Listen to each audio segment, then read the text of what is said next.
No, you're all right, you're all right. No, we haven't got to remortgage the house. No, we didn't spend that much money. Yes, we can still go on that holiday. Okay, love you, see you in a bit. Hey, I'm John Romero, welcome to Pickles Blast. This is a rather special Pickles Blast because I've virtually skimped myself this weekend, the Blackpool Video Games Expo, but the most important thing is I finally got to meet all my friends I've made through YouTube for the last couple of years. Well, most of them, those that could make it, we had a fantastic time playing arcade games, buying retro games, and especially getting pissed. I've got a lot to show you from the weekend, so we'll get that out of the way first, but thanks to everybody that I met down there. You really made my weekend. And you made Not Gamer one happy guy, so I'm going to pop you all guys in the comments, so check out the channels that I'll show you in the comments at the end. But what I want to do is take you on a quick tour around what we did, a few little bits and bobs that have occurred over the weekend. I'm going to jump over to the bench because this time Not Gamer spent rather a lot of money on some Sega stuff, so plenty of Saturn and plenty of Dreamcast. So here we go. So I made my way down to the venue. The weather was terrible on the first day. This is from the second day. Got all the way down to the Norbeck. It was only about 20 minutes from where I was staying, so I just walked it. And once inside, there was plenty of arcade cabs. That's the first thing you saw as you walked through, was the arcade area. Loads of classic games and loads of the modern ones as well. I did enjoy a lot of the Sega stuff in there. Enjoyed playing Daytona USA and Gunblade and Virtua Cop. They were awesome. There was so many old games I've never seen before, and I really did spend, I think, the first hour in there playing R-Type Leo. It was a fantastic shooter. I can't believe I've never played that one before. And just so many cabs to try. Some were broken, which is a little disappointing, and it was very, very sad to see Crazy Taxi not working. After a quick run around, the first thing we did was encounter Hobby Lodge here, taking on Retro Baited Arcade Plus. Things really started to heat up on the bonus stage. As you can see here, we have Retro Bait really concentrating, does not want to get felled by any of these balls. Here we go. He's really, really concentrating. Oh no, there we go, fallen by a ball. Can the Hobby Lodge do any better? Now, Martin is a seasoned veteran of bouncing one's balls on the Amiga. He's very, very practiced in the art of ball bouncing, especially passing them back with a little paddle there. He loves doing that. So, as we can see, he's much more accomplished at this than Retro Bait was, and he's doing very well. And it's, oh dear, it's all over for Martin too. Excellent. Shortly after that, Nods Gamer did a good tour of the arcade. I went round and played many classics I enjoyed in my childhood, and some I never got the opportunity to play in the arcade or just never saw, and it was just such a nostalgic trip back to the arcades we used to visit when we were children. The only thing missing was the smell of cigarettes and the sticky carpets, but we can all live without that, and the arcade games were just as much fun to play, except this. Rob, give us a face of how much you love Paperboy.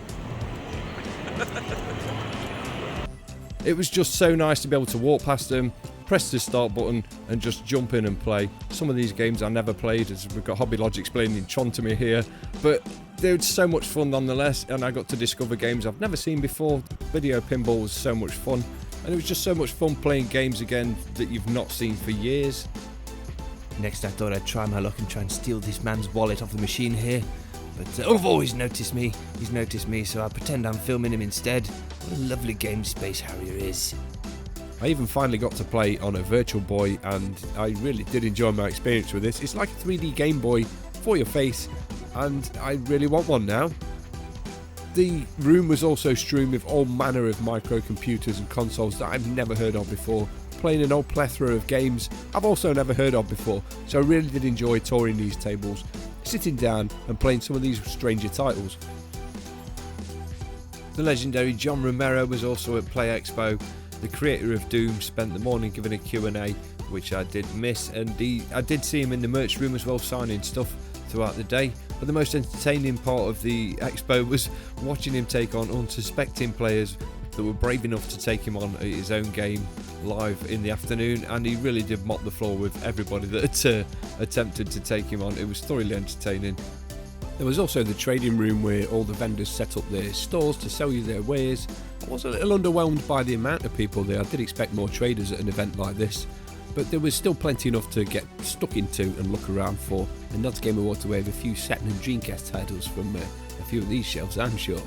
There was just so much to pick at and a lot of variety there. Some stuff you wouldn't see if you just walked into your everyday game shop because some of it's so old or so quirky. I even had a look at getting a micro. Somewhere down the line I might get a Spectrum or something like that. But for now, I'd spent up on lots of Sega goodness, sifted through all these lovely Japanese titles to find the ones I could afford, that I wanted. There's loads and loads of stuff to get sifting through, but bearing in mind a lot of it's crap. I did like the idea of this one here where it came with a controller, so it's like an RC copter game and you just fly it with a controller, which is really cool. But yeah, there was plenty of retro goodness in there. I did do a few laps of the event just to make sure I didn't miss anything. So let's jump over to the bench and go through all the things I picked up while we were here, the spoils of victory, and then it's onwards to the night out in Blackpool. So the first game we picked up for the Saturn was Blazing Tornado. It's a 2D wrestling sim by Human Entertainment. And to be fair, since playing Fire Pro Wrestling a few Pickles blasts ago, I've been really looking forward to playing some more 2D wrestling games on the Saturn because they are really cool. It's a shame we never got anything like this over here, but the only problem I had when having a quick blast on this obviously was not knowing the controls and any of the moves to the wrestlers, so I found myself just mashing the buttons frantically. But it was still fun nonetheless, and I'm assuming once you've picked up the controls and the basics to this game, you're going to have a lot of depth to it. And it's going to be a lot of fun. Some of the music though was very, very calm for the style of game you're playing. It almost seemed a little too chill. But other than that, I really, really did enjoy playing this, and definitely worth adding it to the Saturn library.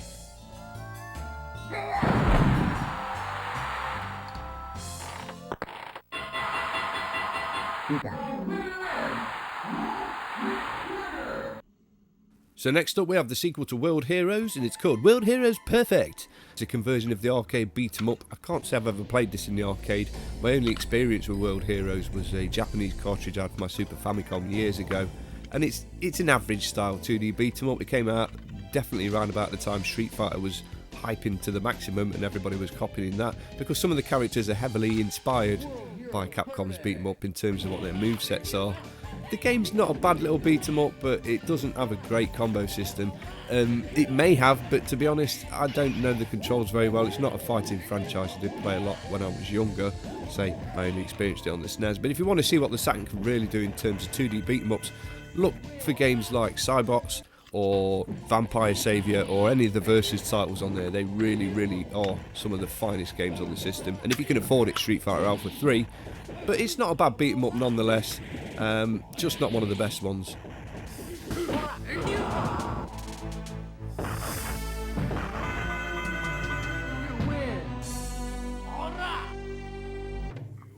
Next up we have Samurai Showdown 3, the third entry into SNK's fantastic fighting game series.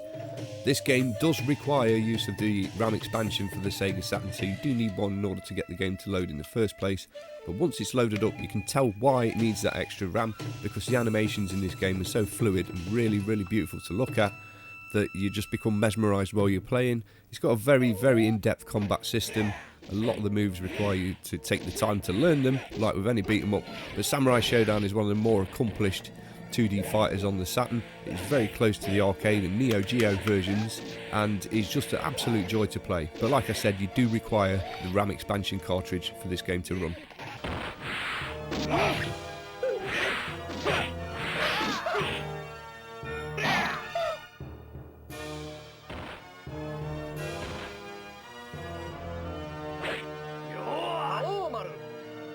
Next up we have our first shooter, and it's Fantasy Zone. This is the Sega Ages port of the arcade classic from 1986.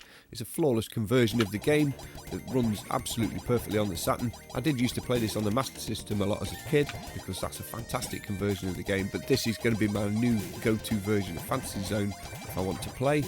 I love the shop mechanic in this game. Once you've saved up enough money, you can enter the shop, buy some power-ups, and for a limited time, once you've exited the shops, just lay waste to all the enemies with some extra bombs or wider beams or more multiple shots. You can speed your ship up and all sorts. It's just such a menacingly difficult game to play as well, but you can't help but come back for more every time. Fantasy Zone is an awesome Saturn title.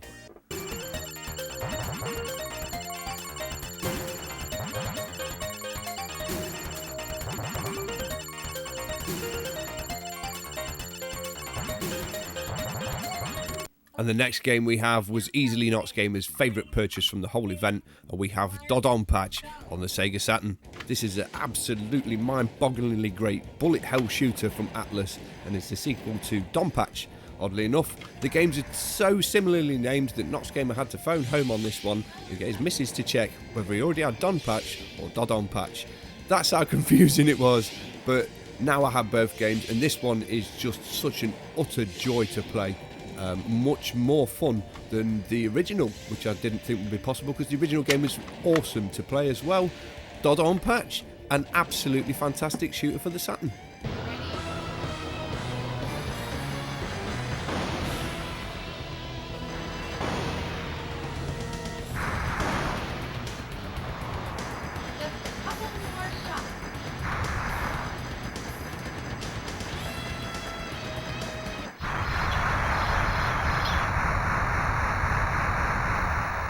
Next up, we have the first of two Dreamcast original games I bought. We have Guilty Gear X.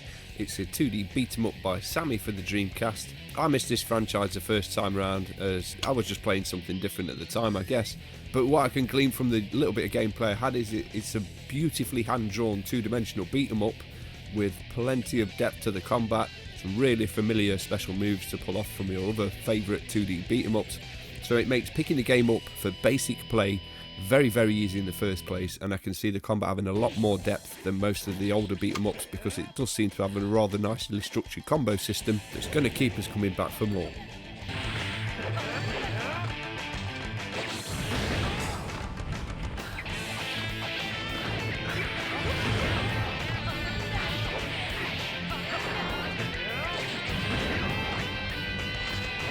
So next up we have the very oddly titled Rent-A-Hero on the Sega Dreamcast. Now I bought this plainly based on the fact that years ago playing Fighters Megamix, this guy was an unlockable character in the game. I had no idea what I was getting myself into, and within the first few minutes of gameplay I found myself playing the game through Google Lens just to get a rough idea for what the hell was going off. Now, as it starts off, it looks like your dad's having some sort of dinner party for, I don't know, I missed that bit for some reason, and he's asked you to go around and make sure all the guests are happy, so you have to go and talk to all the guests, which doesn't take very long. Once you've done that, back to your dad. It turns out they've run out of food or something, so you have to go to the kitchen then and ask mother to make more food, only to be told there's no food left in the cupboards. So the next step is to ring a takeaway, and that's as far as I got with this game. Very weird, very weird.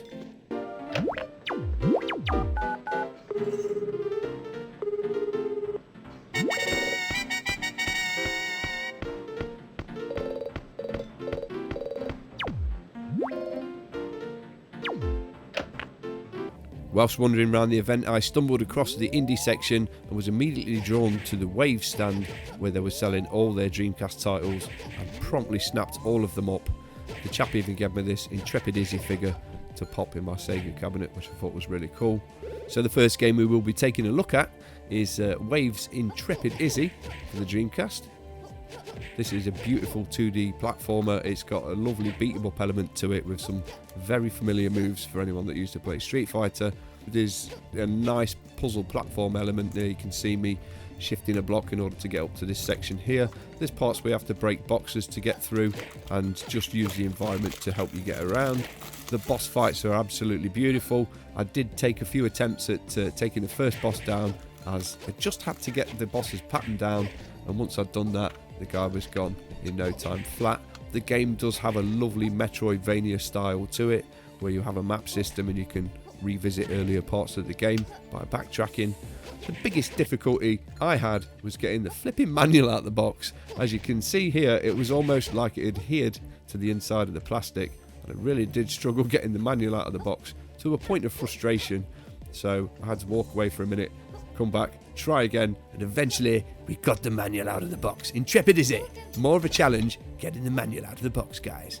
Do apologise for the voice as well. I did come back from Blackpool with more than just games. I got COVID, so yeah, we won't talk about that. That's just why I sound a bit crap. Intrepid Izzy is a fantastic platformer, and anyone that collects indie for Dreamcast should definitely take a look at this title.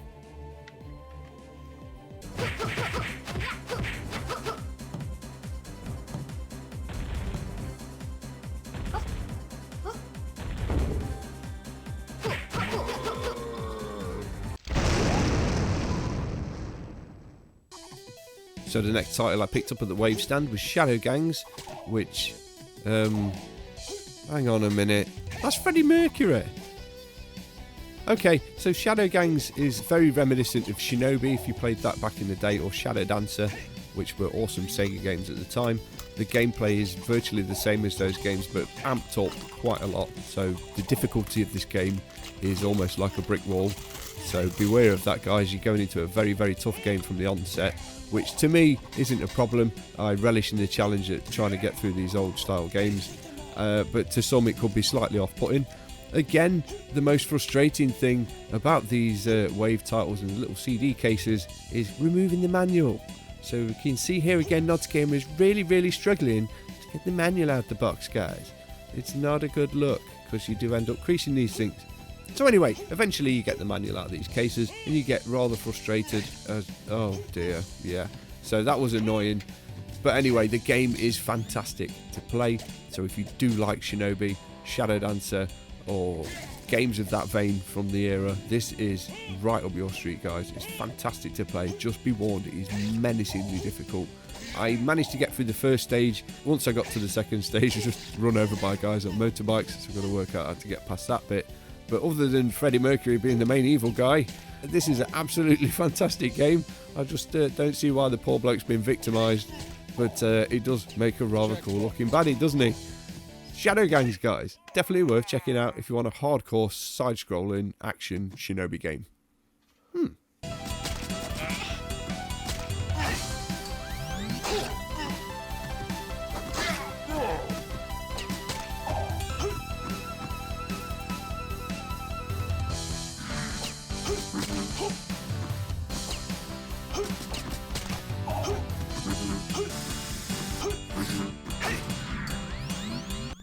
Level complete. Next we have the 1996 cult classic Postal.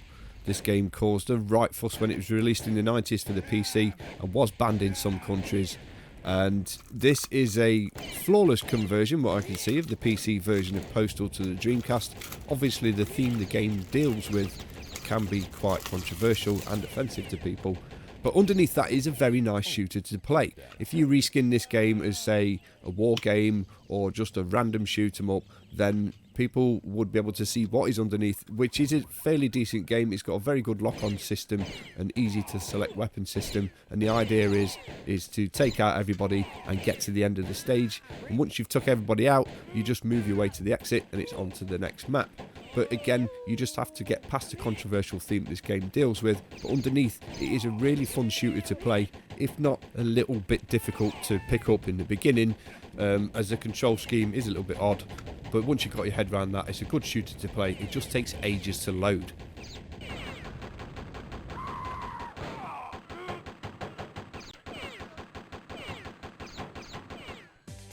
And the next title we picked up from the Wave stand was Rush Rush Rally Reloaded, also for the Dreamcast. It's a top-down 2D racing game which just sort of throws all your modern conventions of racing game out the window and goes back to pure old-school arcade-style gameplay where you just press a button to accelerate and just skid around to your heart's content, basically. I was good enough to get through the first race okay, and once I got to the second track, there clearly is a little bit of a learning curve to the game. So once you get used to how the cars handle, I can see this being a lovely frantic racer, especially when the cars are all bunched up in the pack like at the beginning of the races. If you could keep that momentum going all the way through and keep up with other cars, it's a really, really nice, frantic but fun arcade experience on the Dreamcast. Definitely worth checking out if you're into the indie scene. My only problem, again, as with all these Wave titles, was getting the manual in and out of the box, but that's just a formality. Another great indie title for the Dreamcast.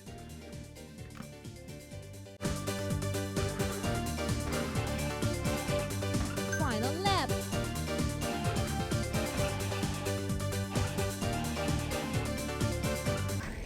And the final title we picked up from the Wave stand is easily one of the most interesting indie titles I've seen on the Dreamcast ever, and that is Xenocider. It's a fantastic looking on-rail shooter that's clearly been inspired by Space Harrier. It's an absolute beautiful game to play. The only recommendation I've got for people picking this up for the first time is jump straight in the options and whack the sensitivity of the controls to maximum, as it does increase the speed at which the aiming reticle moves, which makes the game infinitely easier to play. You control the character by using the L and R triggers to dash left and right, the analog to aim, and the X and the B buttons activate your specials. The bosses and everything about this game to me screams Space Harrier. It's got very good gameplay, but an extremely steep learning curve in the beginning. There is a training level which shows you the basics of the game, but when it's in motion and you're trying to aim at the enemies as well, it can become very chaotic and overwhelming in the beginning. But stick with it. The core gameplay under there is awesome, guys. Once you've got your head around the controls, Xenocider is definitely worth picking up.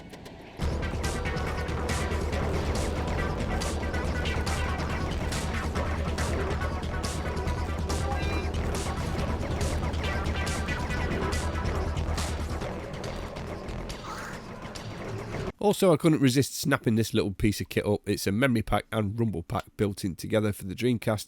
Pretty sure I'll need the memory eventually, as those VMUs don't tend to hold much. And the final game we picked up was Dynasty Warriors 5 for the Xbox original. Not a game for a Sega system, but I'm a massive fan of the Dynasty Warriors franchise. The gameplay can be a little monotonous to some, but I really do enjoy the story and the progression, and if you play it on harder difficulties, the game actually does force you to stick to the scenarios more closely and is infinitely more fun. There's been plenty of spin-offs in the Dynasty Warriors franchise. I particularly did enjoy playing the Dynasty Warriors Gundam series on the Xbox 360. They were fantastic to play, and it's always worth adding one of these to the collection because I really do enjoy playing Dynasty Warriors because it's just mindless fun.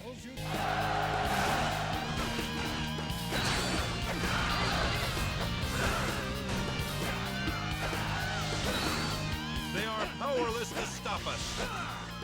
So those are my spoils from Play Expo over the weekend. I've got a few Sega Mania bookmarks for the books I don't read, and a lovely little postcard from Quartercades, who were showcasing two of the arcade machines they want to be releasing next year.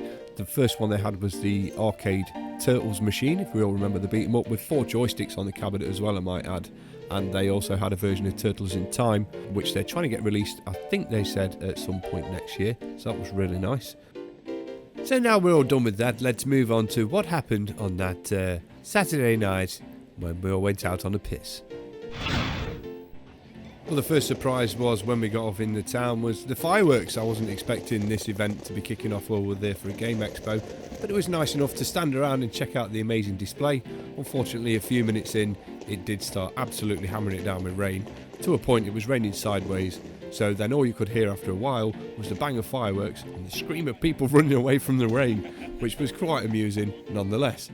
Naturally, we sought refuge in a shop doorway, so there is me with Alex U-Star Gamer, Martin from Hobby Lodge, Ginger Hippie Gaming, who you can just see in the corner there side, and Paul Retrobait. We stood there for a while and had to wait out the rain and watch the end of the fireworks display.